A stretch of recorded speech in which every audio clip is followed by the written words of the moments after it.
Capítulo 20. La unción se transmite. Si algo no quisiera perder con los años, es el asombro que suscita en mí la obra de Dios a beneficio de toda la humanidad.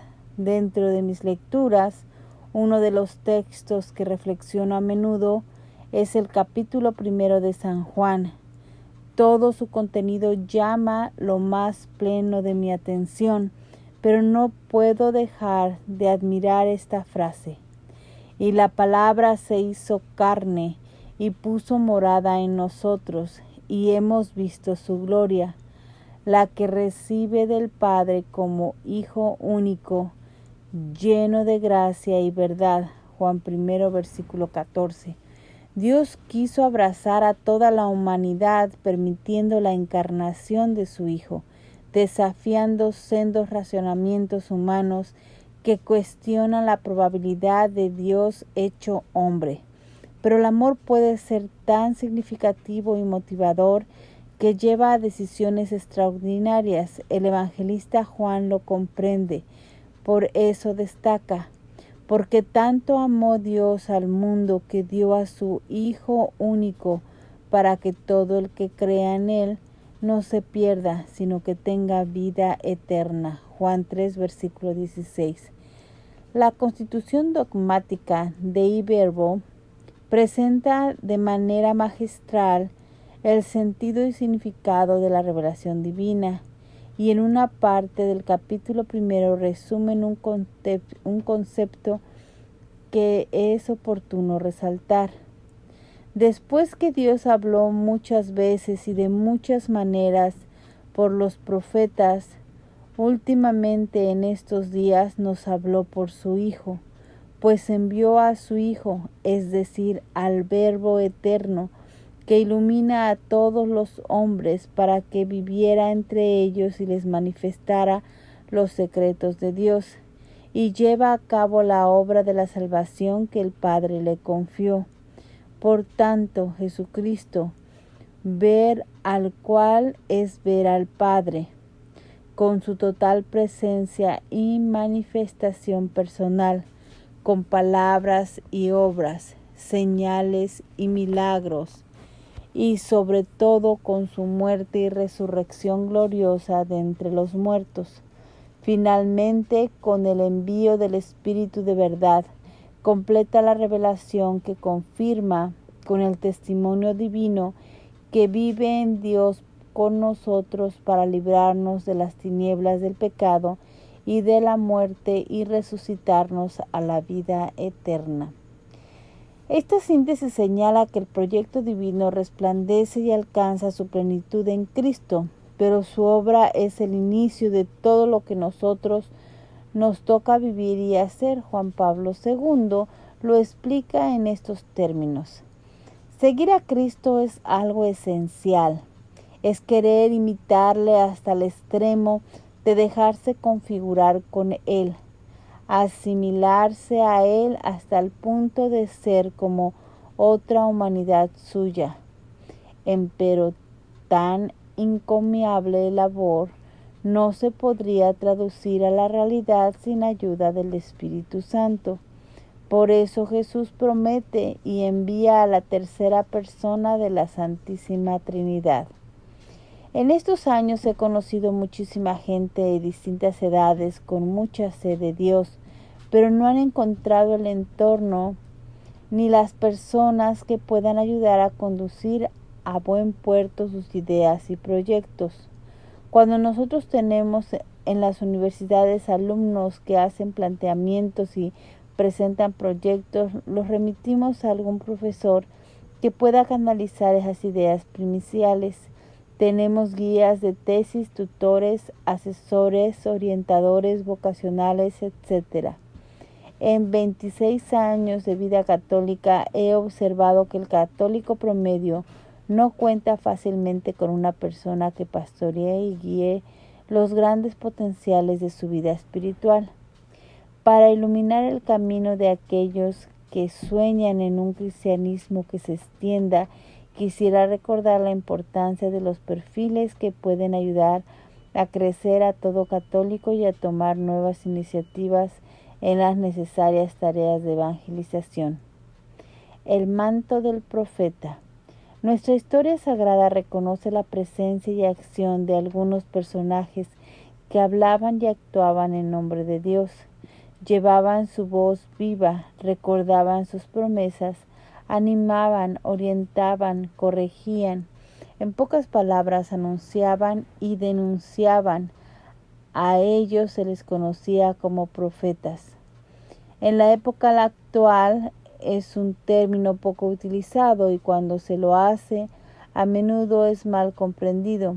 Sin embargo, pensando en el texto de Hebreos 13:8, cuando el autor afirma que Jesucristo es el mismo ayer, hoy y siempre, como buen pastor atenta a las necesidades de su rebaño, sigue tomando iniciativas para orientar y alentar el camino de los suyos.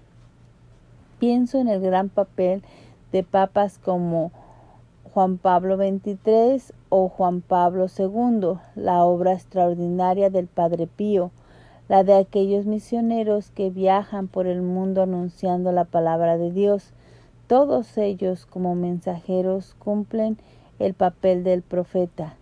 Dentro de aquella unción especial que Dios obsequia a algunos personajes, quisiera rescatar una forma de transmitir la unción que he querido apostillar bajo el título del manto del profeta. Dice el Señor a Elías: ungirás a Jehú, hijo de Nimsi, como rey de Israel, y a Eliseo, hijo de Safat, de Abel Mejola, le ungirás como profeta en tu lugar. Partió de allí y encontró a Eliseo, hijo de Safat, que estaba arando.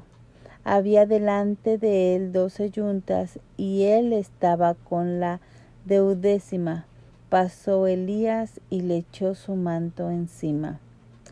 En el Nuevo Testamento reconocemos un caso muy conmovedor. Una mujer que padecía derrames de sangre desde hace 12 años y que había gastado todos sus bienes en médicos sin que nadie hubiera podido curarla, se acercó por detrás a Jesús, tocó el borde de su manto y su hemorragia cesó de inmediato. En su sentido más genérico, el manto es una ropa exterior, se extiende también como una capa. Ezequiel le otorga un sentido de protección, compromiso, alianza, posesión, contenido que se interpreta como amor y misericordia. Por su parte, Isaías lo asocia a la justicia. En el caso de la hemorroísa, advertimos cómo ella atribuyó al manto un recurso plausible para su sanación, pues entendía que quien lo llevaba tenía la dignidad de ungido. La experiencia de Eliseo con Elías es muy instructiva, en cuanto nos brinda un sentido pedagógico de gran significado y merece tomarse en cuenta en su más amplia extensión. Esto pasó cuando Yahvé arrebató a Elías en el torbellino al cielo. Elías y Eliseo partieron de Gilgal. Dijo Elías a Eliseo: quédate aquí, porque Yahvé me envía a Betel. Eliseo dijo: vive Yahvé y vive tu alma, que no te dejaré. Y bajaron a Betel. Salió la comunidad de los profetas que había en Betel al encuentro de Eliseo y le dijeron: ¿no sabes que Yahvé arrebatará hoy a tu señor por encima de tu cabeza? Respondió: también yo lo sé, cállense. Elías dijo a Eliseo: quédate aquí, porque Yahvé me envía a Jericó. Pero él respondió: vive Yahvé y vive tu alma, que no te dejaré. Y siguieron hacia Jericó. Le dijo Elías: quédate aquí, porque Yahvé me envía al Jordán. Respondió: vive Yahvé vive tu alma que no te dejaré. Y fueron los dos. 50 hombres de la comunidad de los profetas vinieron y se quedaron enfrente a cierta distancia. Ellos dos se detuvieron junto al Jordán.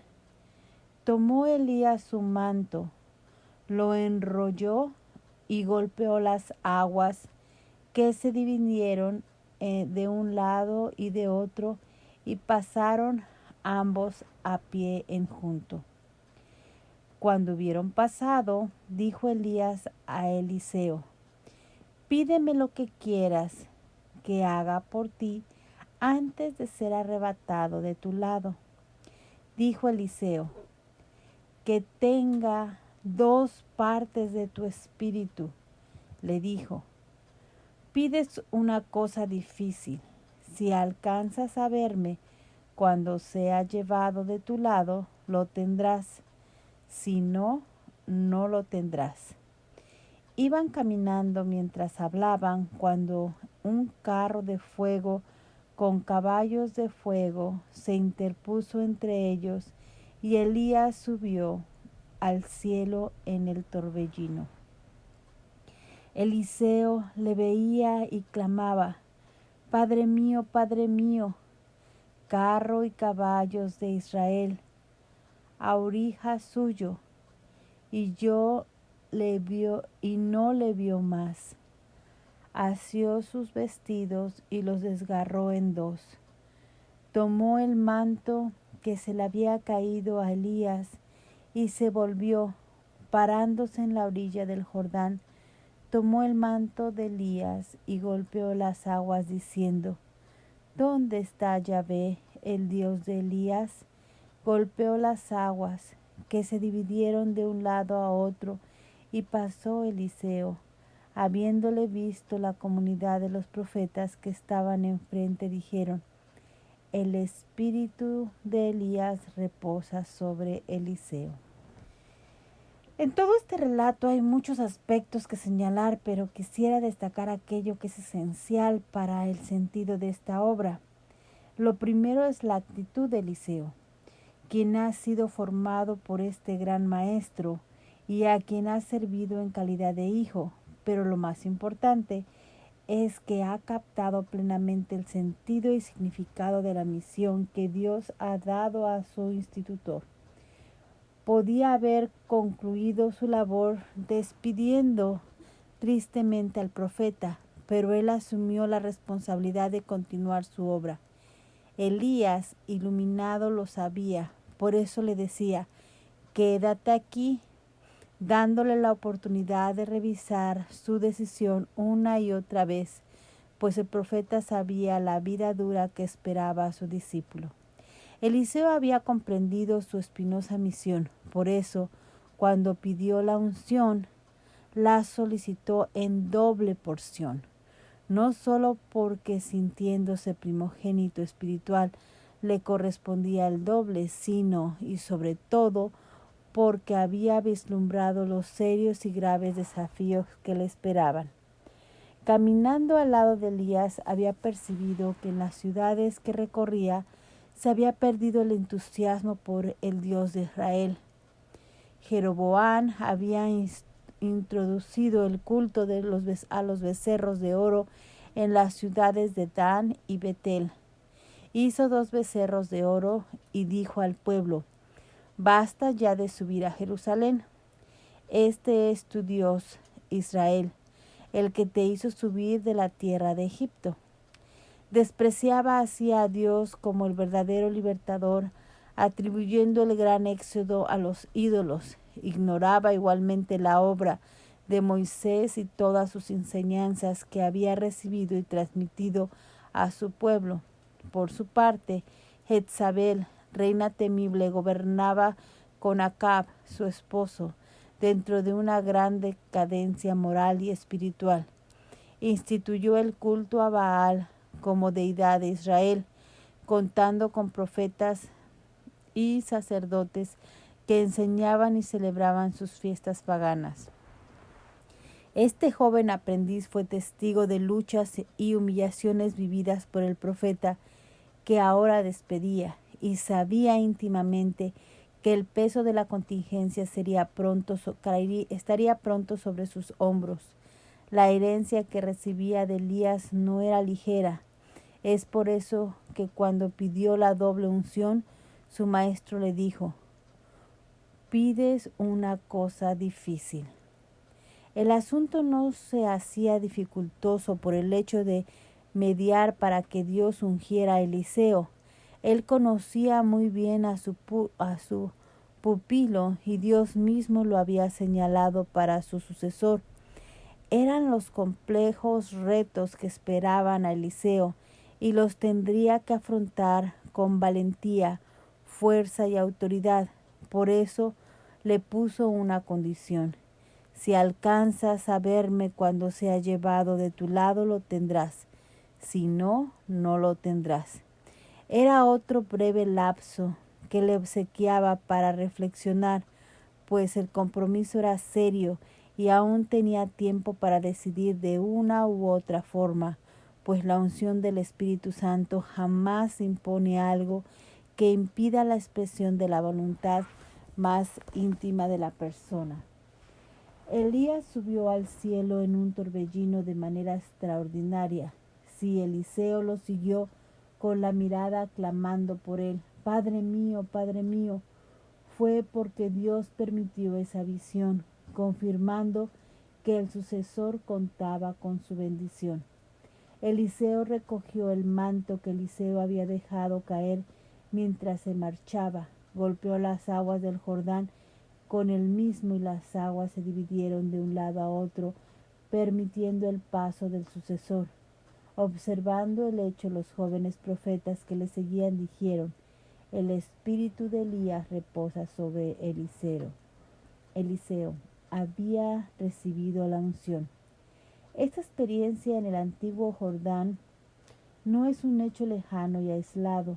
Los padres de la Iglesia, siguiendo a Pablo, interpretan el inusitado paso a través del agua como el bautismo que prepara en mejor forma a Elías su gran tránsito. En el mismo sentido, puede comprenderse el doble paso de Eliseo por las mismas aguas. En una reflexión paralela a Jesús, los mismos padres comentan que cuando Jesús ascendió a los cielos, dejó a sus discípulos el manto espiritual con todos los misterios de la humanidad que había asumido. Con el tiempo y bajo la luz del Espíritu Santo se iría comprendiendo mayormente su mensaje. Esta enseñanza desea ilustrar la importancia de la espiritualización humana, pues a menudo nos arraigamos en la presencia física, en la posesión de las cosas. Los padres antiguos enseñan que la ligereza del cuerpo es la que permite el tránsito eficaz hacia la vida eterna. No es en la acumulación material que se construye la vida, sino en la edificación espiritual, la única capaz de trascender. Quisiera compartir con quienes tienen la amabilidad de leer estas páginas que la experiencia de Eliseo fue uno de los motivos para intitular esta obra Cita en el Jordán. Pensé en este contexto que un católico que comprende la situación del mundo debería imitar el celo amoroso de Eliseo por la causa de Dios. Esto significa que el creyente de hoy debería asumir su papel como hijo de Dios y dar los pasos necesarios para ocuparse de las cosas de su Padre. Siendo el asunto difícil, como observó Elías, es menester prepararse, y un buen camino es la transformación interior, en cuanto crea las condiciones para implorar y ojalá recibir la unción del Espíritu Santo, pues sin esa existencia de amor, conocimiento y fuerza, sería difícil dar los pasos necesarios. Pido en este momento a Dios que el mismo Espíritu que ungió a Cristo, a Elías y a Eliseo, unja a quienes lean esta obra con mente ágil, corazón bien dispuesto y espíritu sediento de Dios, pues para esto nos dimos esta cita en el Jordán. Nuestro bautismo nos sumió también en las aguas primigenias del Jordán. Por eso ahora retornamos al lugar para recordar lo olvidado, para hallar lo perdido, para aproximarnos a aquello que hemos convertido en lejanía. Eliseo aspiraba a más, pidió y recibió. Máximo de Turín, en el año 2015, trae a la memoria esa circunstancia con estas palabras: oh herencia preciosa en la que se deja al heredero cuanto poseía quien la hacía. Oh herencia realmente sustanciosa que mientras pasa del Padre al Hijo se duplica, por así decir, con los intereses de los méritos. Gracias a la unción del profeta y por su intermedio, Elías, mientras contaba con su simple espíritu de santidad, lo dejó en doble porción a su heredero espiritual, transmitiendo de manera admirable una gracia mayor que la que él llevó consigo al cielo. Eso hacen los grandes profetas, los magnánimos, maestros de la santidad. ¿No deberíamos estar cerca de ellos también hoy? Pero antes de concluir, hay algo más que nos permite apreciar mayormente la importancia y extensión de la santidad de su Maestro. Su unción no solo bendijo al discípulo cercano, también alumbró siglos más tarde el espíritu de Juan Bautista. Cuando el ángel del Señor habló a Zacarías, padre de Juan, profetizó que su hijo sería grande, subrayando: hará que muchos israelitas vuelvan al Señor su Dios, e irá delante de él con el espíritu y el poder de Elías. La generosa gracia de Dios no tiene límites, pero requiere de personas que se esfuercen por recibirla y extenderla. Ojalá tú seas una de ellas, particularmente ahora que ya te encuentras a orillas del Jordán. El director espiritual. Si bien hemos visto una extraordinaria forma de recibir la unción, el Espíritu Santo se sirve de otras modalidades de asistencia que debemos volver a enaltecer, otorgándole su valor más intrínseco y sublime. El crecimiento interior de las almas con la historia de nuestra Iglesia se ha visto enriquecido en la vida ordinaria por personajes sabios y santos que han iluminado con su ejemplo, oración y consejos la vida de miles, convirtiendo su propia vida en un jardín florido donde se sembraba y cultivaba santidad. Nuestro catecismo reconoce una figura capacitada para orientar hacia el perfeccionamiento de las almas a través de la oración y el crecimiento interior, dentro de los niveles más finos de la vida interior y del discernimiento. El director espiritual. En el mismo numeral de referencia encontramos un pensamiento de San Juan de la Cruz, resaltando su importancia y en que espera encontrar las siguientes virtudes: sabiduría, discreción, experiencia. Es claro que alguien que no ora no puede aconsejar a orar. Alguien que no medita ni controla su carácter difícilmente podrá enseñar a otro a hacerlo. El siguiente es un perfil de referencia bastante útil para entender los componentes esenciales para tan noble labor. Primero, la vida de oración.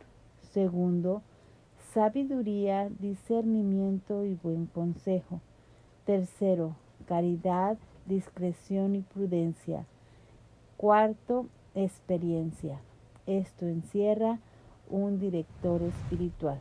En mi opinión, para una persona que busca los caminos de perfeccionamiento a través de la unción y de una vida espiritual, es una necesidad imprescindible la dirección espiritual por varios motivos, pero hay uno fundamental: el camino de crecimiento interior requiere discernimiento frecuente.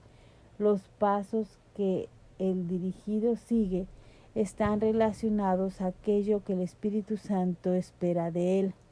No siempre el sujeto es objetivo para captar esa inspiración, y si lo hace necesita encaminarla, y nada mejor que la santidad, sabiduría y prudencia, experiencia de la persona que bondadosamente asume esta loable tarea. En los ámbitos laicos que conozco y frecuento, pocos cuentan con esta ayuda, a pesar de ser personas de comunión diaria y con deseos de crecimiento interior. Recurren a profesores, sí, pero tampoco tienen uno fijo, algo aconsejable en el camino del perfeccionamiento. Es verdad que no es fácil encontrar un director espiritual, pero existen muchos. Contamos con su invalorable labor.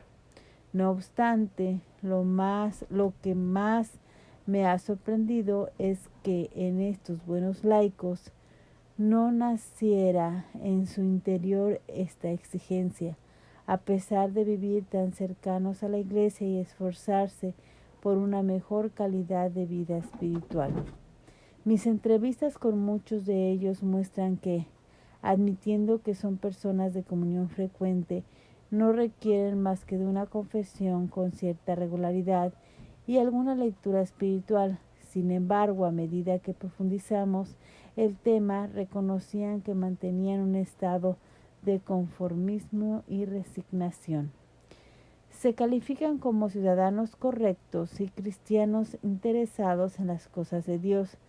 Responden a algunas propuestas parroquiales o grupales, pero no toman iniciativas propias para conmover y animar en la fe. No sienten un fuego interior que queme, tampoco advierten la necesidad de buscar más agua porque están satisfechos. Cuando hablo de unción, su idea es muy genérica. No consideran importante más luz y fuerza espiritual. Admiten que en sus agrupaciones no cuentan con personas en las que se reconozcan carismas especiales. Asisten a muchas reuniones de oración y realizan ciertas actividades, pero no por iniciativa propia, sino en respuesta a otras solicitudes. Sus grupos no dan frutos ni crecen, pero tampoco toman iniciativas eficientes para palidar la situación. Si pertenecen a una asociación, mantienen una buena relación social entre ellos, mas no pueden decir que exista un sentimiento de fraternidad comunitaria. Lo que más les importa es la falta de congregación. No tienen adeptos. Nada les asegura ni la continuidad ni la permanencia de las agrupaciones en las que operan. Los encuentros se mantienen con personas mayores de 40 años y no avisoran poblaciones jóvenes de relevo. Luego de conversiones profundas al respecto, estas mismas personas cambian de actitud, comprenden sus potenciales y la necesidad de mayores acciones, asumen una actitud más comprometida y el encuentro con un director espiritual que ayuda a canalizar sus recursos da muchos frutos. Por eso me permito sugerir a quienes tengan la bondad de leerme, de orar y pedir a Dios este tipo de asistencia espiritual tan enriquecedora y necesaria. Un texto muy significativo del Antiguo Testamento nos ilustra en ese sentido, y por encima de todo esto suplica al Altísimo para que enderece tu camino en la verdad. Principio de toda obra es la palabra, y antes de toda acción está el consejo. Busca el consejo de los prudentes y no desprecies ningún aviso saludable. Tobías 4:18. El camino espiritual requiere del buen consejo, exquisito don espiritual, atento obsequio del Espíritu Santo, pero cultivado y fortalecido por quien lo ha recibido. Pablo insiste en que la lucha hacia la santidad es una lucha entre la carne y el espíritu, pero las pocas veces la carne propia, en forma de subjetivismo y egonomía, confunde. Por eso se necesita una voz sabia externa, no sin razón de saber antiguo recomendada. Escucha el consejo, acoge la corrección para llegar por fin a ser sabio. Proverbios 19:20. En la teología espiritual, la dirección espiritual se sitúa dentro de las meditaciones que favorecen el discernimiento. Lo explica muy bien el profesor Rafael Di Moro del Teresianum de Roma cuando ensalza su importancia hasta reconocerla como mediación de mediaciones. La capacidad para dirigir espiritualmente no se improvisa, es un resultado de una vida entregada a la oración profunda y constante, junto a momentos prolongados de reflexión y contemplación en los cuales el espíritu de la persona se une al divino. Es por esa intimidad que la voz del guía espiritual asume el gran significado, pues no habla por sí mismo, sino que escucha la palabra del Espíritu Santo y la transmite. Di Muro explica que Dios señala al humano un camino de santidad que en el recorrido de la vida debe aprender a reconocer. Gran tarea y responsabilidad asume entonces el director espiritual, pues él ayudará a captar y a entender las mociones del Espíritu Santo en la vida de las personas que dirige. Pío XII, también atento al progreso de la vida interior, se pronunció al respecto. En el camino de la vida espiritual, no se fíen de ustedes mismos, sino que con sencillez y docilidad pidan consejo y acepten la ayuda de quien, con sabia moderación, puede guiar su alma, indicarles los peligros, sugerir los remedios oportunos y en toda dificultad, sean de carácter interno o externo, les puede dirigir rectamente y encaminarlos a ser cada día más perfectos, según el ejemplo de los santos y de la ascética cristiana. Sin estos prudentes directores de conciencia, de modo ordinario, es muy difícil secundar convenientemente los impulsos del Espíritu Santo y de la gracia divina. El florecimiento interior de alcanzar al director espiritual le permitirá percibir las inspiraciones del Espíritu Santo importantes para su dirigido, haciéndole capaz de sintetizar las propuestas que Dios envía a sus vidas, ayudando a un discernimiento más diáfano y cabal. No tiene que ser siempre un sacerdote, aunque tiene muchas ventajas, como el hecho de administrar el sacramento de la penitencia. Por su calidad humana y las condiciones mencionadas, podría ser también un laico, una religiosa o un religioso. En todo caso, será el Espíritu Santo que se ocupe de enviarte la persona adecuada, siempre que tengas la suficiente sed para buscar este precioso manantial. Meditando sobre el papel del director espiritual, Santa Faustina Kowalska escribió: «Oh, qué grande es la gracia de tener al director espiritual.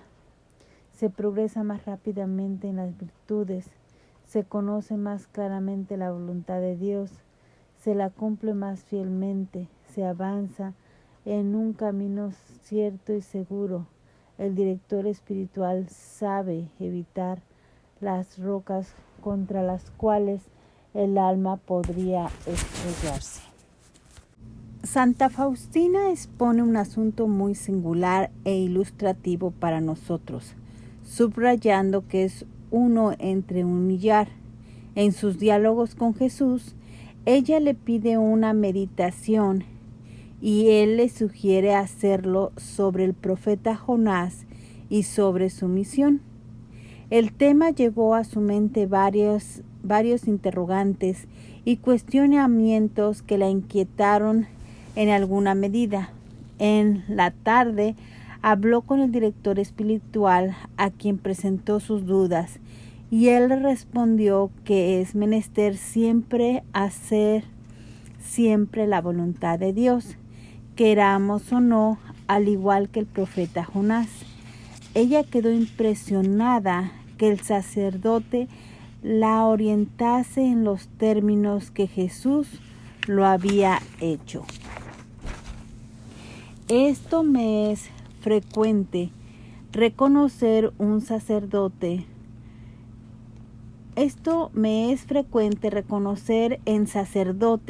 que están en sintonía con el Espíritu de Dios y reciben la iluminación de la misma fuente.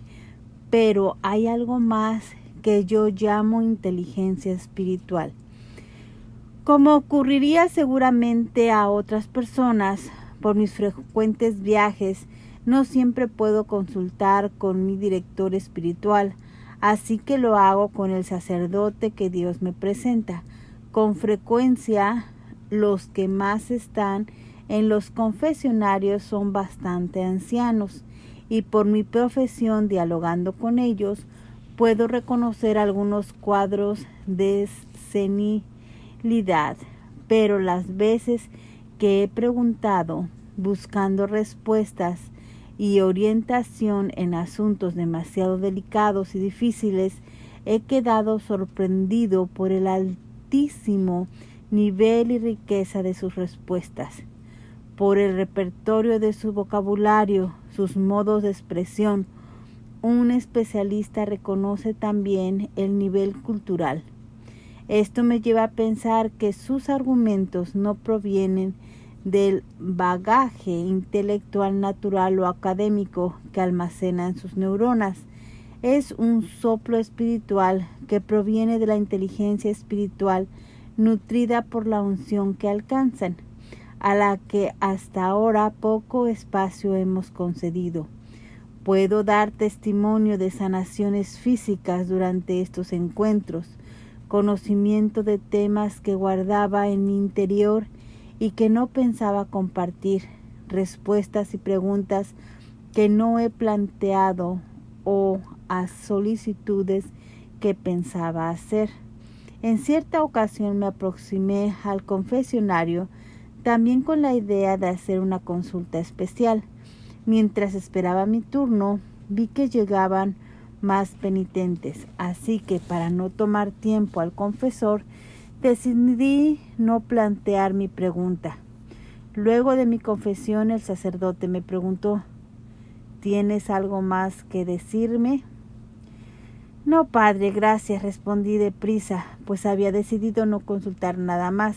Sin embargo, para gran sorpresa mía, él replicó: pero creo que tenías algo más que consultarme.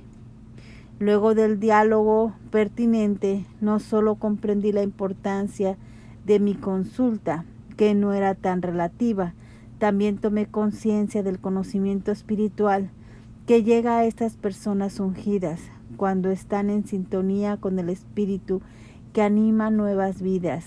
Recordé las veces que mi director espiritual me llamó por teléfono para decirme algo, cuando era eso necesariamente lo que yo necesitaba escuchar. Los libros oportunos que me entregaba, donde encontraba las respuestas a inquietudes vigentes. Las experiencias de Pablo muestran cómo el Espíritu guiaba sus pasos, pero no solo sobre él, también sobre la comunidad con la cual compartía. En cierto momento la circuncisión fue un tema de análisis entre los apóstoles. Pablo estaba presente. era un recién llegado, había desconfianza, no había conocido personalmente a Jesús como los otros apóstoles y discípulos, pero luego del diálogo pertinente, la conclusión fue indiscutible. El Espíritu Santo y nosotros hemos decidido no imponerles más cargas que las necesarias. Hechos 15, versículo 28. El buen consejo es un don y no siempre radica en una persona donde no hay consultas. Los planes fracasan. Con muchos consejeros se llevan a cabo. El sabio busca los consejos. Proverbios 12:15. La sabiduría del Espíritu Santo está siempre al alcance para asistir a quienes lo pidan, pues su tarea es orientar en los caminos de la verdad. Por todo ello, nosotros hoy no podemos proseguir sin tomar en cuenta sus mociones. Mejor si lo hacemos guiados por aquellos que el mismo Espíritu Santo coloca en nuestro lado. Con tus ojos verás al que te enseña y con tus oídos oirás detrás de ti estas palabras. Este es el camino, vayan por él, ya sea a la derecha o ya sea a la izquierda. San Juan de la Cruz fue un maestro en el rubro, la aconsejaba con preponderancia. Un texto suyo nos instruye al respecto. El que solo se quiere estar sin arribo de maestro y guía, será como el árbol que está solo y sin dueño en el campo, que por más fruta que tenga, los violadores se la cogerán y no llegarán a sazón. El árbol cultivado y guardado con el beneficio de su dueño, da la fruta en el tiempo que de él se espera. El alma sola sin maestro, que tiene virtud, es como el carbón encendido que está solo. Antes se irá enfriando que encendiendo. El que a solas cae, a solas está caído, y tiene un poco su alma, pues de sí sola la fía. Pues no temes el caer a solas. ¿Cómo presumes de levantarte a solas? Mira que más pueden dos juntos que uno solo. Tengas en cuenta, no obstante, que la búsqueda de consejo no inhibe el propio criterio ni hace dependiente a la persona de la opinión ajena. El director espiritual en ningún momento asume la voluntad del dirigido. Él ilumina el camino en función de cómo percibe las mociones del Espíritu Santo. Al final, es el dirigido quien decide los rumbos a tomar. El aconsejamiento ilumina sus criterios, no los anula. Tampoco absorbe ni el propio razonamiento ni el libre albedrío. Por otra parte, aunque elogiamos el conocimiento que encontramos en la figura del director espiritual, el Espíritu Santo se sirve de muchas otras formas para orientarnos. Puede ser una lectura bíblica, la biografía de un santo, las palabras del amigo que encontramos, conversaciones en el hogar. Dios susurra su voz en distintas formas. Por eso es significativa la expresión: tu palabra es una lámpara a mis pies, luz en mi sendero. Es menester sensibilizarnos para captar esa luz. El director espiritual debería ser una figura mayormente presente en la vida de los católicos. Comprendo por ello la expresión de Santa Faustina. Oh, qué grande es la gracia de tener un director espiritual. El hecho de ser guiado por el Espíritu Santo es la mayor prueba de que Dios sigue con amor y conocimiento el paso de cada uno de sus hijos, que lo reconocen como Padre. Las personas que se elevan dan muchos frutos, dejan enseñanzas a aquellos que forman o a quienes comparten enriquecedoras experiencias. Pensemos en Moisés y Josué. Elías y Eliseo, Pablo y Timoteo, a quien trataba como a un hijo. Estos grandes personajes, por la unción que reciben, por la dedicación esmerada que conceden a su vida interior, cuyas riquezas comparten, confeccionan un fino manto espiritual. Es en ese que debes prepararte a recibir de las personas santas que Dios irá colocando a tu lado. En igual forma y por tu parte, aprende a tejer el tuyo, para que el Espíritu Santo, conociendo tu mediación, pueda llevar su unción a otros. Téngase presente, por último, que el director espiritual no ejerce la función ni de psicoterapeuta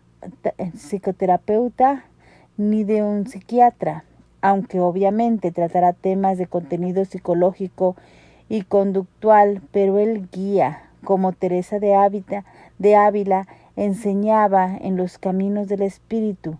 Podría suceder, no obstante, que en algún caso considere oportuno el apoyo profesional para su dirigido, por ejemplo, en personas extremadamente escrupulosas, neuróticas, depresivas, con sentimientos de culpa, compulsivos, obsesivos u otros.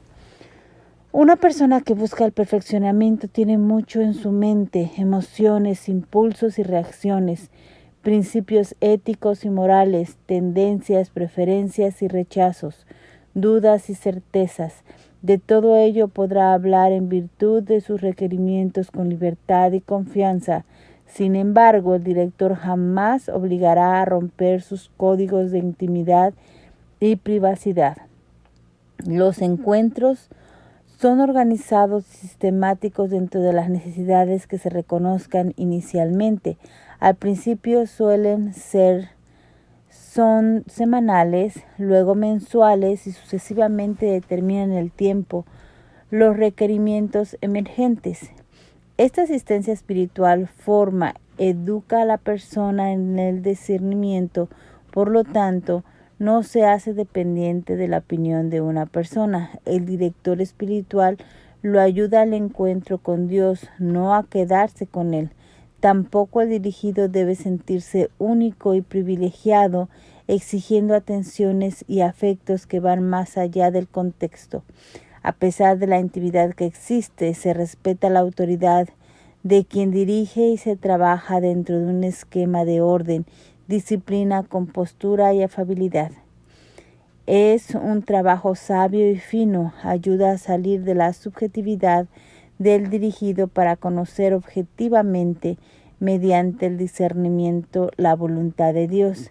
La dirección que recibe del dirigido no despersonaliza ni reemplaza sus propias iniciativas de crecimiento y búsqueda, más bien las estimula, otorgándole nuevos y luminosos criterios de análisis y reflexión. Los dones del Espíritu Santo. Las significativas experiencias de los profetas en el Antiguo Testamento, la extraordinaria acción de los apóstoles y primeros discípulos, los significativos aportes de los santos padres de la Iglesia, la herencia espiritual de Santo Tomás de Aquino, Teresa de Ávila y Juan de la Cruz en la Edad Media, y lo más vivo que conocemos del Padre Pío, Teresa de Calcuta y Juan Pablo II, por mencionar algunos ejemplos luminosos. Nada de todo ello habría sido posible sin los dones del Espíritu Santo. Nuestro catecismo enseña que la vida moral de los cristianos está sostenida por los dones del Espíritu Santo. Estos son disposiciones permanentes que hacen al hombre dócil para seguir los impulsos del Espíritu Santo. Será muy ilustrativo recordar un significativo pasaje ocurrido el mismo día de Pentecostés. Todos los presentes habían quedado sorprendidos ante las maravillas vistas y oídas. Sucesivamente, después de una profunda reflexión de Pedro, preguntaron: ¿qué debemos hacer, hermanos? Pedro les respondió: conviértanse y que cada uno se bautice en el nombre de Jesús, el Mesías, para que se le perdonen sus pecados y así recibirán el don del Espíritu Santo. Hechos 2, versículos 37 y 38. Las personas se bautizaban y recibían el don. No siempre tomamos conciencia de que el origen de todos estos amables obsequios encuentran fundamento en el bautismo. La confirmación nos consolida en la fe y nos orienta a ser testigos, discípulos, evangelizadores de su palabra, si así lo asumimos. La Eucaristía saciará toda la sed que vaya naciendo en nosotros. Los dones se otorgan, pero su desarrollo a los niveles más altos es proporcional a la entrega, y nada es mérito de uno, todo es gratuidad divina. El padre Jiménez Sosa resalta con mucho criterio la importancia y necesidad de los dones, explicando la riqueza de su efusión durante el Concilio Vaticano II y en la acción de papas como Juan Pablo XIII y Pablo VI, Juan Pablo II. Su soplo impetuoso penetró por todas partes y la lluvia de su gracia refundó numerosos campos de la Iglesia. El numeral 1831 de nuestro catecismo reconoce los 7 siguientes: dones del Espíritu Santo: sabiduría, fortaleza, inteligencia, ciencia, consejo, piedad y temor de Dios. Téngase presente, sin embargo, que los 7 dones no están delimitados por el número, pues la gracia de Dios es infinita y el número 7 en términos bíblicos nos habla de una plenitud. En consecuencia, deberíamos reconocerlos como fuentes fundamentales de las cuales se derivan infinidad de dones y carismas. Los carismas tienen un sentido específico, lo explican con claridad Hack, Van de Poort y de Ausejo, cuando definen que los carismas en sentido crítico son manifestaciones extraordinarias del Espíritu Santo que se conceden a miembros particulares de la Iglesia para bien de los otros y sobre todo para propagación de la Santa Iglesia. No ignoramos, por ejemplo, la acción tan beneficiosa del Padre Pío, de Pietrelcina y muchas más a lo largo de la historia de nuestra Iglesia, con sus carismas de sanación, conocimiento de almas, profecía, etc. Dentro del proyecto de vida que hemos denominado transformación interior, los dones juegan un papel esencial porque conforman criterios imprescindibles para el crecimiento espiritual de cada persona. Nos aproxima a todo aquello que eleva nuestra naturaleza humana, orientándola hacia objetivos de trascendencia espiritual. Nos encamina hacia aquello que fácilmente descuidamos hoy en la vida moderna: la verdad, la nobleza y la justicia. Junto a ellas la pureza, la amabilidad y la honorabilidad, admirables virtudes dignas de elogio. Cuando hablamos de ello en medio de nuestros avatares sociales,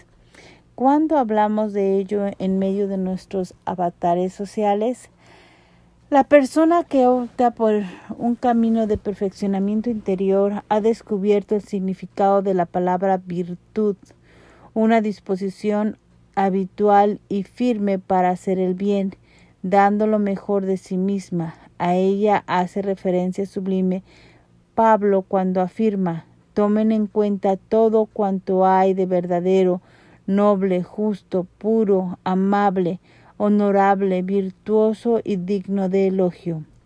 A veces en nuestra sociedad encontramos conductas que lastiman la dignidad humana, como el racismo, la injusticia, la corrupción, pero en medio de muchas miserias existen luces que brillan iluminando todo su entorno.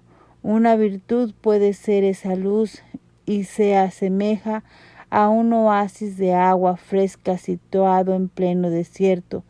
Por eso asegura Platón que si el semblante de la virtud pudiera verse, enamoraría a todos.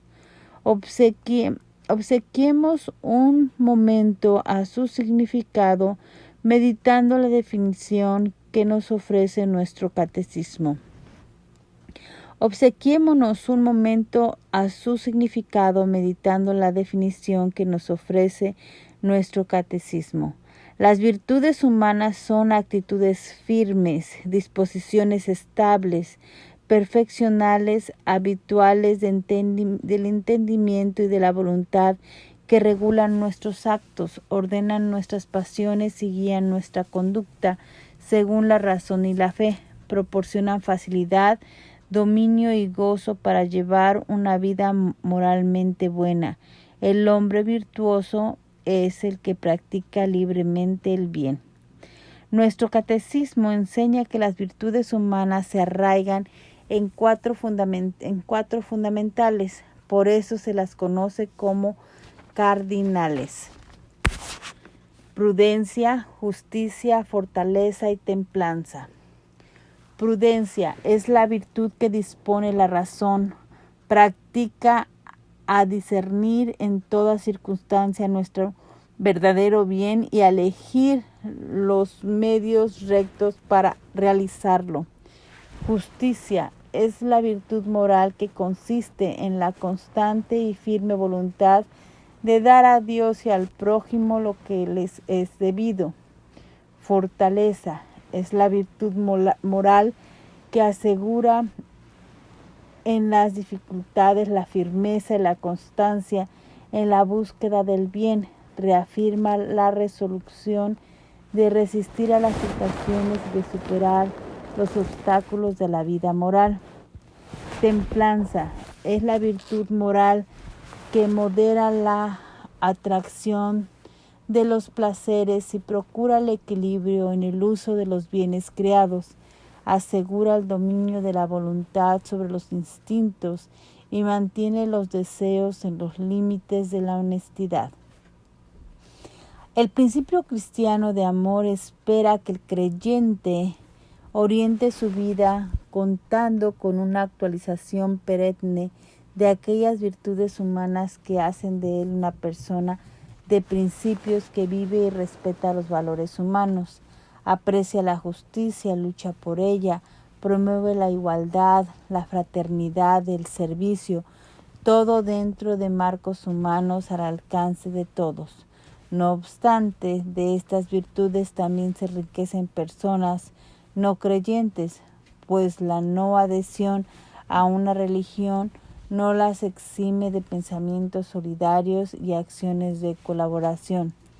Es admirable la persona que se esfuerza por elevarse en el mundo de las virtudes morales, pues presupone un gran estigma por los valores espirituales. La persona en cuestión se esfuerza, lucha, se disciplina para conquistarlas. Esta condición le permite sintonizar con algo más que eleva y armoniza con el amor divino, y a su fértil territorio llega la gracia, purificando todo lo que se encuentra.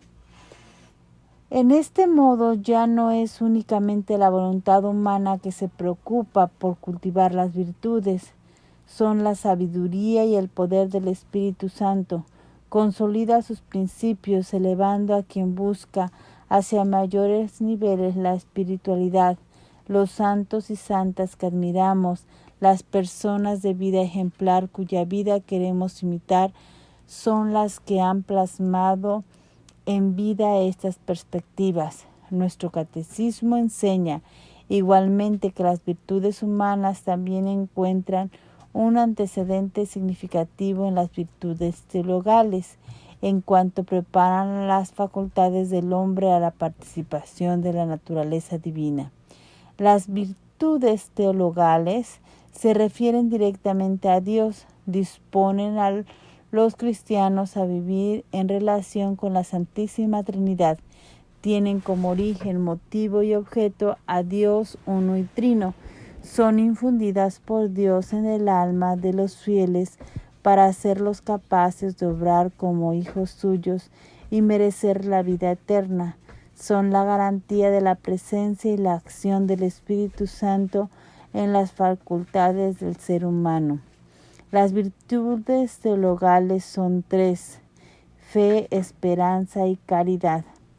Fe es la virtud teologal por la que creemos en Dios y en todo lo que Él nos ha dicho y revelado, y que la Santa Iglesia nos propone, porque Él es la verdad misma. Por la fe, el hombre se entrega entera y libremente a Dios. Esperanza es la virtud teologal por la que aspiramos al reino de los cielos y a la vida eterna como felicidad nuestra, poniendo nuestra confianza en las promesas de Cristo y apoyándonos no en nuestras fuerzas, sino en los auxilios de la gracia del Espíritu Santo. Caridad. La caridad es la virtud teologal por lo cual amamos a Dios sobre todas las cosas por Él mismo y a nuestro prójimo como a nosotros mismos por amor a Dios. De esta excelencia en el pensamiento y en la conducta necesita todo hijo de Dios.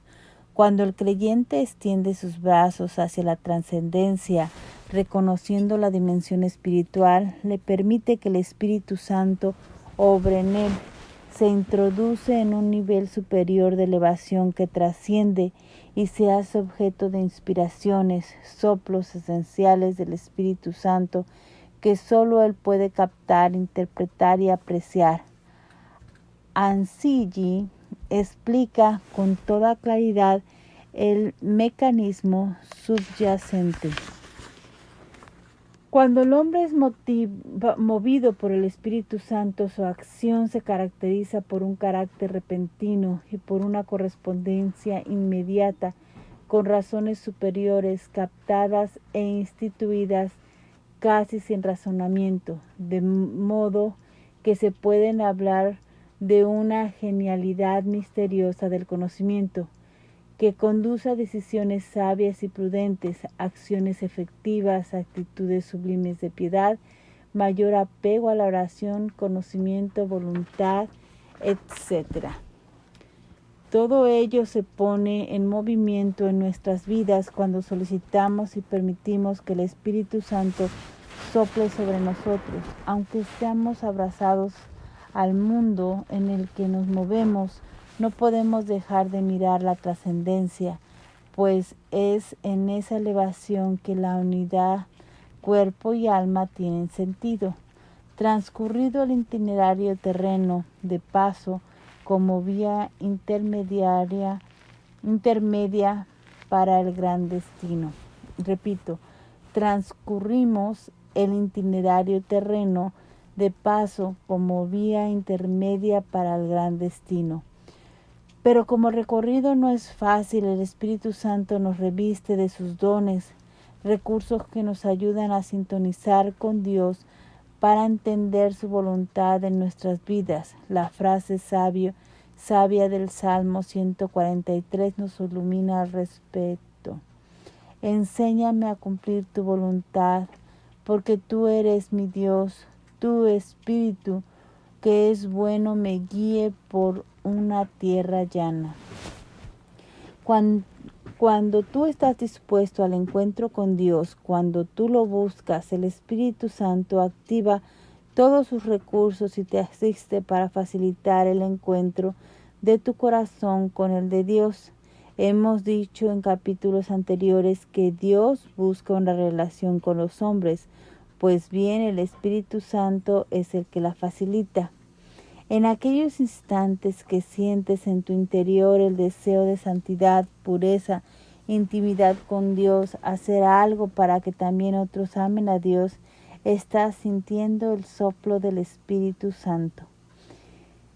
En un mundo tan tangible y digital, nos mecanizamos y tecnologizamos en demencia, descuidando los detalles que la vida espiritual requiere. Dios ha pensado en todo ello y ha concedido a todo humano una gracia especial en su alma que lo capacita para percibir y recibir emociones específicas del Espíritu Santo. Son hábitos sobrenaturales y se denominan dones del Espíritu Santo. Sus enormes potenciales permiten que el alma humana sintonice con las mociones del Espíritu Santo, propiciando respuestas connaturales, captando, entendiendo y actuando sus inspiraciones.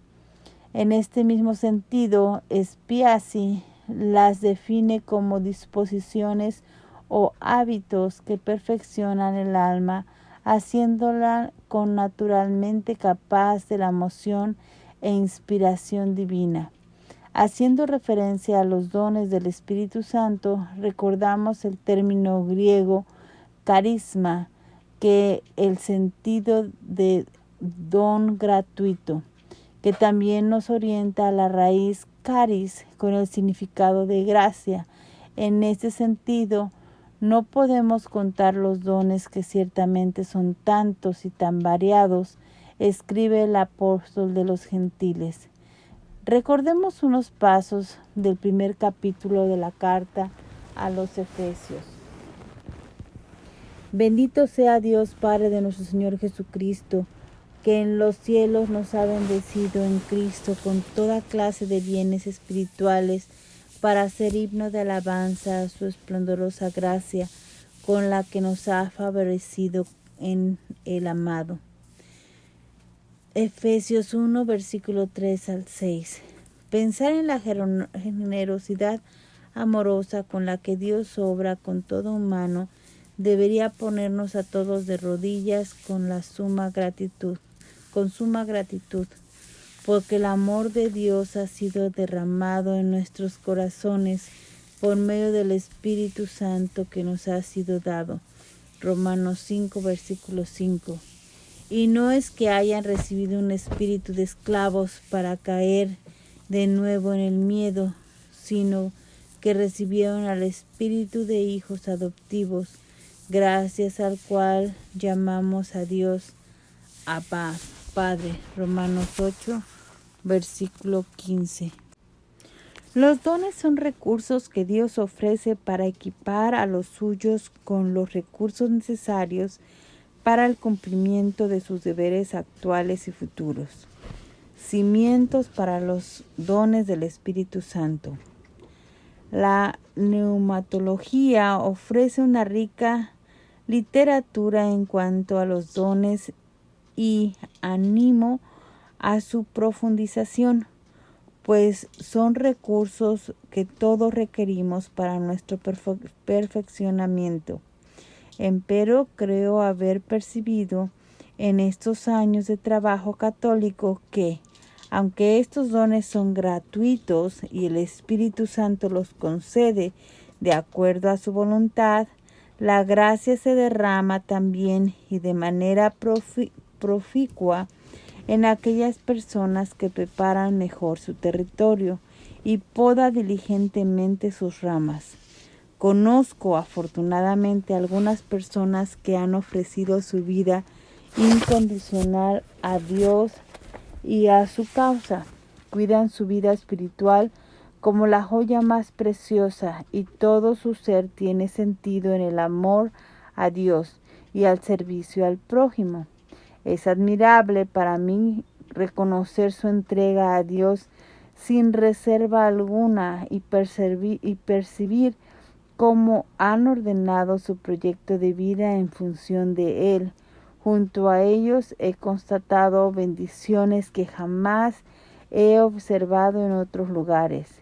Con ellos he comprendido que el reino de los cielos no tiene precio, pero vale todo lo que tú eres y tienes. En base a esta evidencia me permito resaltar 3 criterios que he querido denominar cimientos por su esencia y razón de ser. Primero, una persona que se entrega a Dios y a sus hermanos de esta manera tiene un motivo fundamental: el amor. Ha asimilado nítidamente la importancia del mandamiento que Jesús deja y lo traduce en acción. Pablo, de la manera más sublime, ha explicado que sin amor somos metal que resuena.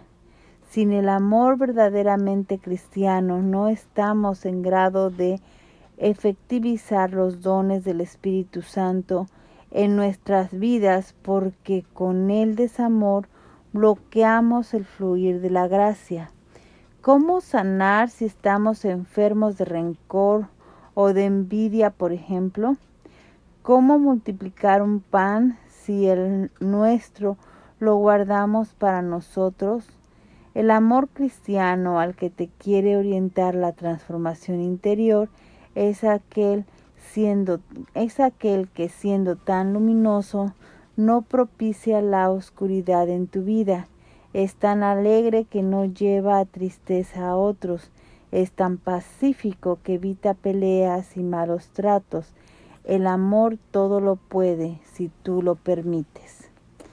Segundo, la entrega completa, real y sincera, que ya no mira atrás ni pretende servir a dos señores.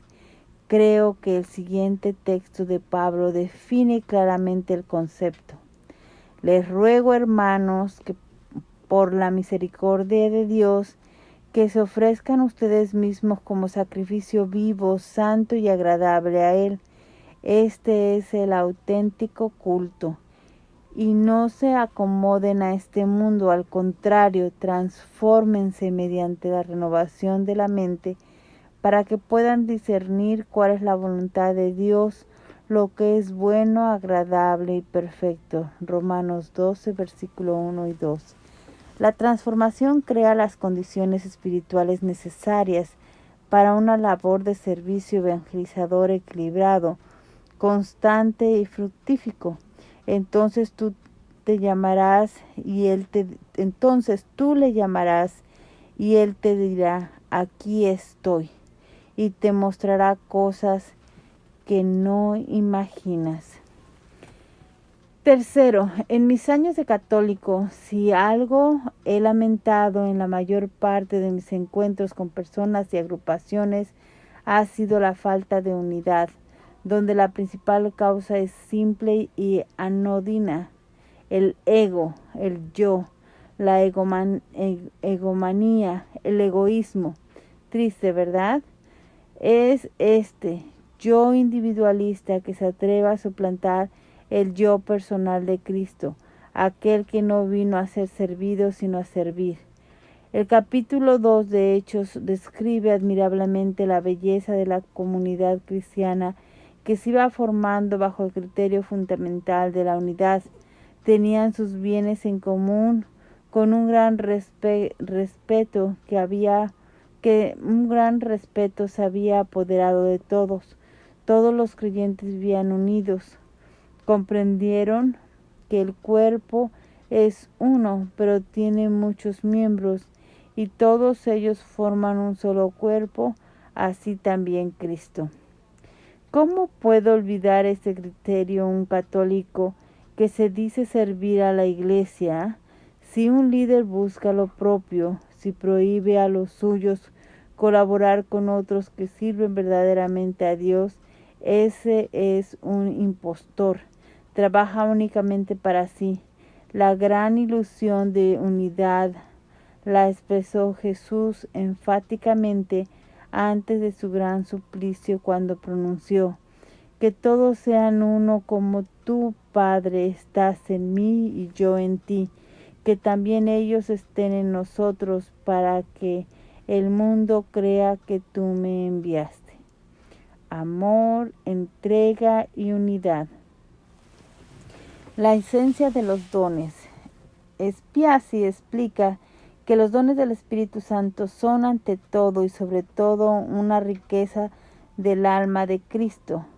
Se manifiesta de manera plena en Él, y es por su medio que en la vida humana adopta diversos aspectos y formas, respondiendo a las necesidades de cada individuo y en correspondencia a las facultades o aspectos que las almas deseen perfeccionar en su vivencia terrena.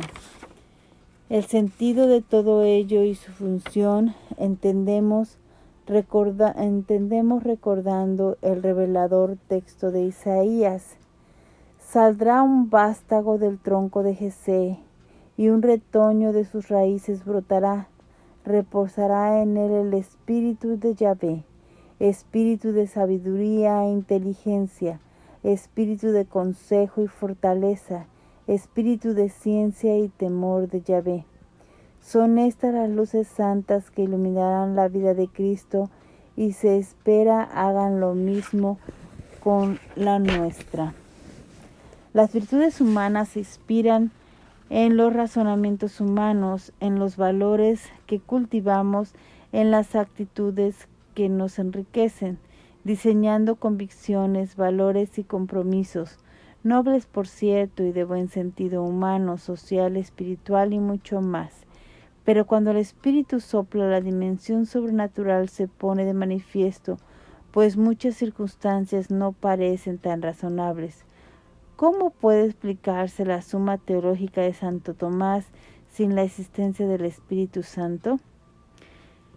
Spiazzi muy ciertamente habla de la genialidad misteriosa del conocimiento, que lleva a instituciones extraordinarias, acciones valientes, sentido de servicio heroico, entrega espiritual con vidas ascéticas notables, como en la vida de tantos santos y santas.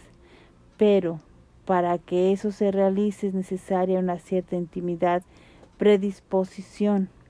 Algunos utilizan el término con naturalidad, lo que significa que el Espíritu Santo encuentra una significativa afinidad, disposición y correspondencia. El alma aspira a lo que el Espíritu quiere donar. Esa aspiración ya es parte del don.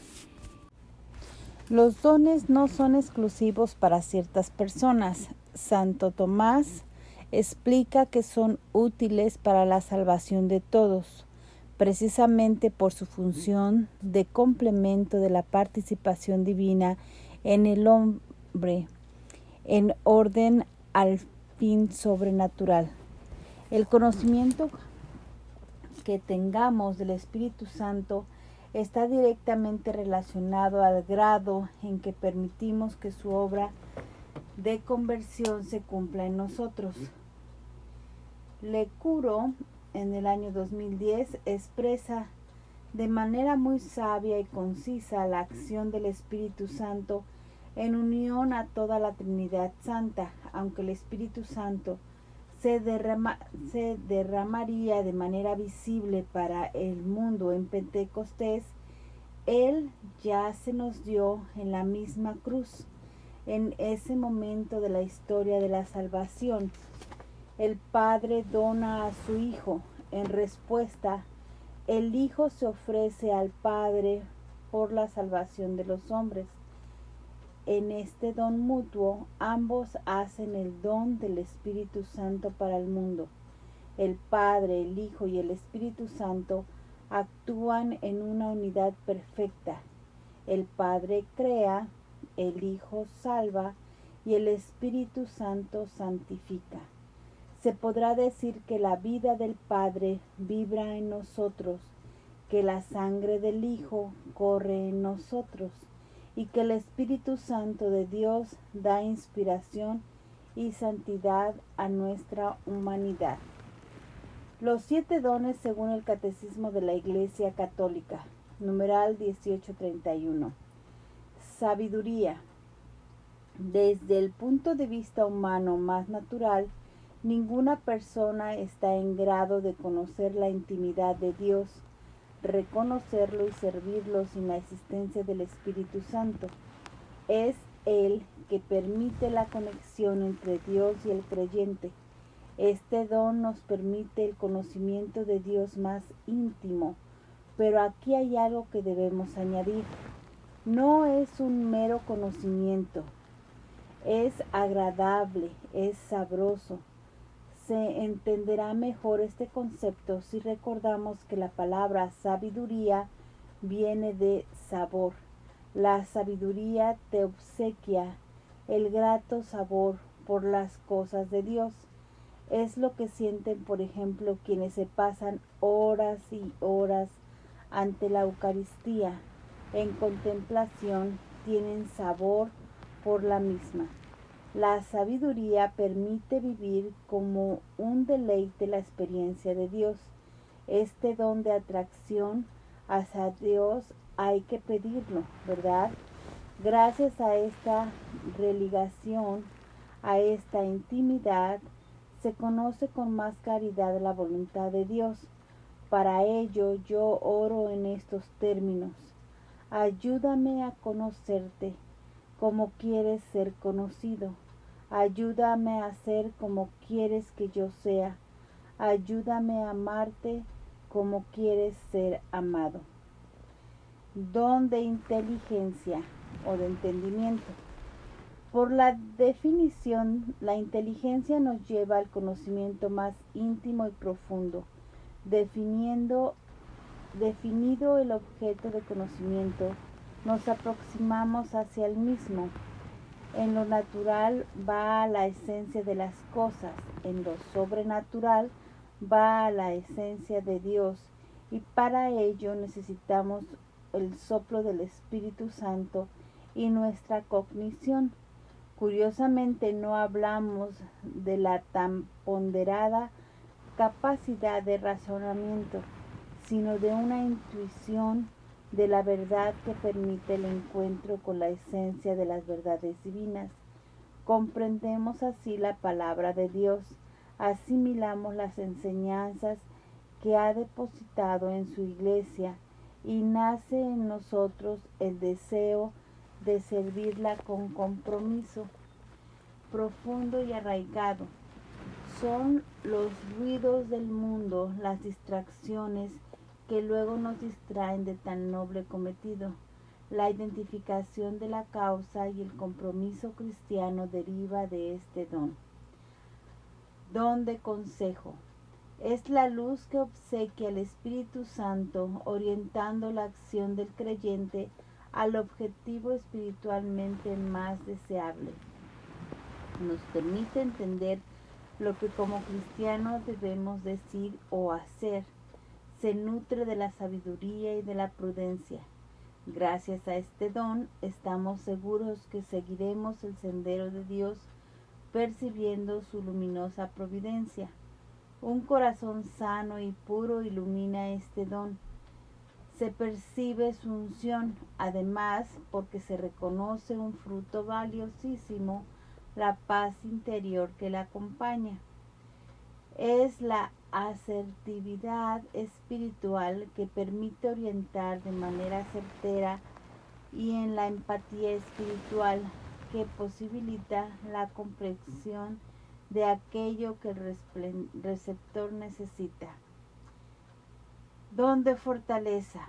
En su terminología más genérica sugiere el valor y el ánimo para vencer el temor, afrontar desafíos y soportar el dolor.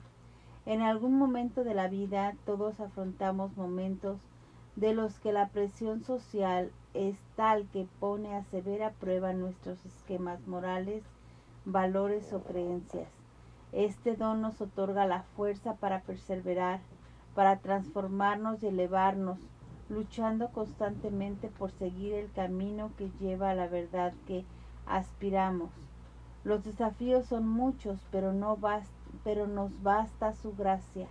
Esta fuerza espiritual es la que transforma a los pequeños y débiles en grandes y fuertes testimonios de fe. La persona se consagra en toda su humanidad débil, pero cuenta con la fuerza del Espíritu Santo, pues a Él se entrega y en Él confía. El Señor es mi pastor, nada me falta. En este contexto, la paciencia se une como sólido apoyo. Reconocemos la ausencia de este don cuando la persona sucumbe ante los desafíos, renunciando a hacer el bien y a defender los principios éticos, cuando ahoga la voz de Dios para privilegiar voces humanas que prefieren ignorar la ley divina. Don de ciencia. Por la iluminación del Espíritu Santo accedemos a un conocimiento más pleno e inmediato de la relación de las criaturas con Dios y nos conduce a un conocimiento esencial y prioritario para el creyente. Es en Dios que se realiza nuestra plenitud, no en los eventos secundarios y contingentes que encontramos en los avatares terrenos. Enriquece los criterios de nuestra fe. Cuando reconocemos la grandeza de Dios, de sus obras, estamos siendo iluminados por este don. Nuestra oración se perfecciona gracias al mismo. Si te parece, lee el hermoso Salmo 8. Señor nuestro, qué glorioso es tu nombre por toda la tierra. Al pronunciarlo ya estás ejerciendo este precioso don. Todo lo creado nos habla de él, y así lo entiendes. No es el humano el amo de la creación, por eso no la puede tratar a capricho, más bien la custodia, como sugiere el Papa Francisco. Merced a este don descubrimos la acción de Dios en nuestras obras y tareas que como creyentes ejercemos. Carecen de este don quienes construyen su vida considerando que todo principio y fin es terreno o casual. Lo viví en mi época de existencialista ateo. Don de piedad. Tomás de Aquino reconoce un don que nos impulsa a tener un efecto filial para con Dios. Para ilustrar el concepto, recurre a la carta de Pablo a los romanos, y no es que haya recibido un espíritu de esclavos para caer de nuevo en el miedo, sino que recibieron el espíritu de hijos adoptivos, gracias al cual llamamos a Dios Abba, Padre. Esta convicción y sentimiento, bajo la inspiración del Espíritu Santo, anima una actitud de sumisión y culto a Dios como Padre. Este don, expresa Papa Francisco, nos hace crecer en la relación y en la comunicación con Dios y nos lleva a vivir como hijos suyos. Pero no se ama a Dios sin amar a los hermanos. Este don motiva la piedad y las obras de misericordia hacia los necesitados. Don de temor de Dios. Ayuda a comprender la extensión de amor de Dios, animando nuestro deseo de servirlo, adorándolo, al igual que todo aquello que Él ama. Asimismo, enciende aquel respeto que invita a no ofenderlo. No se ofende a quien se ama. Dios es Señor absoluto y amor total, por lo tanto merece amor y reverencia. No se busca la santidad por temor al castigo o a la sentencia eterna.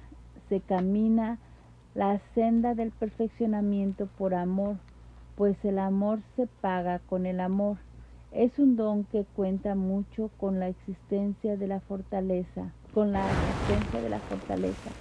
Asimismo, complementa la piedad, animando la veneración a Dios y a todo lo que es propio de Él, de su obra y de su palabra. Este don también enriquece el sentido de humildad, pues se comprende que sin Dios nada es posible. Es oportuno volver a recordar que los dones se dan para crecimiento de las personas y los carismas para el bien de la comunidad y de la Iglesia toda, señala claramente Pablo. Existen diversos carismas, pero el Espíritu es el mismo. Existen diversas funciones, pero es el mismo Dios quien obra todo en todos, y a cada uno Dios le concede la manifestación del Espíritu Santo en beneficio de todos. A unos por medio del Espíritu Dios les concede hablar con sabiduría, y a otros según el mismo Espíritu hablar con inteligencia. A uno le concede por el mismo Espíritu la fe, y al otro por el único Espíritu el carisma de sanar enfermedades, y a otro hacer milagros, o la profecía, o el discernimiento de espíritus, o hablar de lenguaje misterioso, o interpretar esos lenguajes. Todo esto lo realiza el mismo y único Espíritu, quien distribuye a cada uno sus dones como Él quiere. Así como el cuerpo es uno y tiene muchos miembros, todos los miembros del cuerpo, aun siendo muchos, no forman más que un solo cuerpo. Así también Cristo, en efecto, todos nosotros, judíos o griegos, esclavos o libres, fuimos bautizados en un mismo espíritu para formar un solo cuerpo, y todos hemos bebido de un solo espíritu. He querido citar el texto completo para recordar a todo católico que es el Espíritu Santo que obsequia los dones. No es mérito de ningún individuo que los reciba y están para el bien de las personas y la Iglesia. Por lo tanto, no debería considerar quien los recibe que es fruto de su talento, cometiendo el grave error de dar lugar a una soberbia que solo debilitará sus dones y la extensión de los mismos. Y tampoco hermano alguno deberá asumir la actitud de celos y envidia, como a veces he observado, pues esa actitud solo ofende al Espíritu Santo que derramó bienes también para que abandonemos nuestras propias miserias, que oscurecen el límpido rostro de Cristo y de su Iglesia. Picasso en el año 2015 nos ofrece una interpretación muy eficiente al orientar la importancia de la unidad de los dones y carismas y no su división. Pablo no condena esos dones, pero responde de que ellos deben ponerse al servicio de la comunidad. Eso significa que, por ejemplo, el don de lenguas y otros dones de tipo místico solo tienen un sentido y un valor cristiano si es que pueden traducirse y ponerse así al servicio del conjunto de la asamblea. En la base del argumento de Pablo está la existencia y el valor de la unidad de los creyentes, que no está hecha de uniformidad, sino de variedad puesta al servicio de la vida del conjunto de la Iglesia. Por eso, todos los carismas individuales o grupales han de estar al servicio del conjunto de la comunidad. Es en esta perspectiva que se puede entender mejor el panorama que debería iluminar nuestro quehacer católico, y fue una intención fundamental en la admirable labor de Pablo, ayudar a entender que la ley no ha creado la comunidad fundamental de servicio y armonía entre los humanos, pero el mandamiento del amor sí está en grado de hacerlo. Por eso debería proponerse como el principal y mayor carisma, pues sin él nada se puede.